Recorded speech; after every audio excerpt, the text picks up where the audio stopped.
Christmas Eve 2003, 21-year-old Travis Lamont Lynch and his girlfriend Carlisha Whitley had been drinking heavily. The pair had been to a mutual friend's house before heading to a local nightclub. Eventually the pair headed to her house on Claude Lewis Road in Middlesex, North Carolina, so he could sober up. At around 1 a.m. Christmas Day he left their home, presumably still intoxicated, in his white 1992 Pontiac Grand M, to make the 20-minute drive to his own home on Glendale Drive in Wilson, North Carolina. He promised to call his girlfriend when he got home. However, he would never make it back home that night and would never be seen again. On Christmas Day, when Lynch failed to return home, his family became concerned. Lynch had purchased his vehicle just a day earlier, after his previous car was damaged in a crash, and now, driving home after drinking heavily, had lightning struck twice. Was Travis out there somewhere having lost control of his car, badly injured, or even worse? That was possibly a scenario running through the family's head, but when they made the trip to his girlfriend's house, they would be left wondering what exactly happened that night.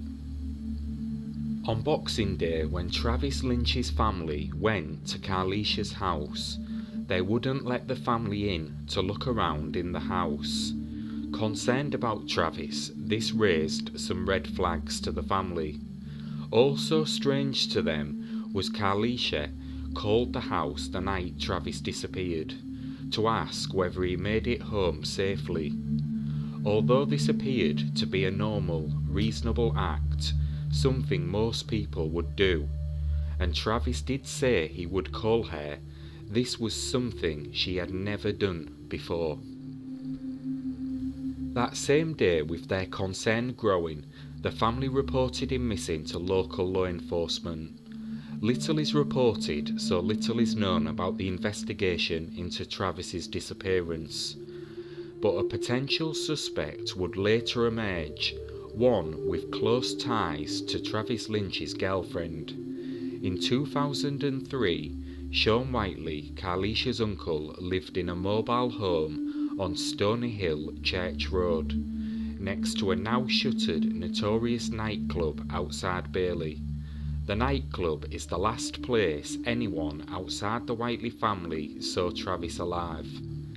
The mobile home, which didn't have electricity, burned down in two suspicious fires in April 2004.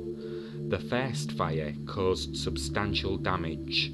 The second fire obliterated it. This came just as detectives began to ramp up their investigation into Travis's whereabouts. With the suspicious activity around the fires possibly linked to Travis's disappearance, the missing person probe sped up another already underway investigation into Sean Whitley. It was believed he was the mastermind behind a crack cocaine drug ring. Investigators would continue both investigations, and he would be incarcerated a year later on drug offences. But the case of Travis's disappearance would slowly grind to a halt. No new leads would come in, or at least none that have been reported, despite a reward of up to $20,000 being offered for information that leads to an arrest in the case. For Travis's loved ones, what happened that night remains a mystery. Other than Carlisha Whitley's story, there's no real proof Travis ever tried to drive home, or that he even ever made it to Middlesex in the first place on the night he disappeared. His car, a white 1992 Pontiac Grand M with the North Carolina license plate number RZS 4814, has never been found, and it would be uncharacteristic of Lynch to leave without warning. It is said he had a fiery temper, and investigators theorise he could have got into a physical altercation with somebody that resulted in his death.